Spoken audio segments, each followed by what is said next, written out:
Roko ima 4 godine, jako voli kruške, crtanje i svog kućnog ljubimca, psa Đuru. Danas Roko ide u avanturu. Mama Ines i mama Lucija vode ga u muzej. Naučio je da je muzej važna zgrada u kojoj ima mnogo čudesnih stvari.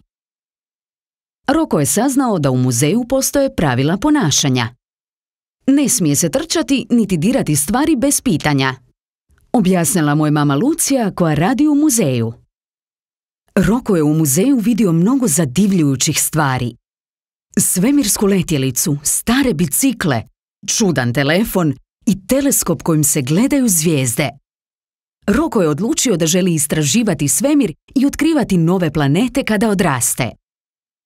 U muzeju mu je bilo vrlo zabavno. Jedva je čekao ispričati sve o izletu djedu Emilu koji je pozorno slušao njegovu priču.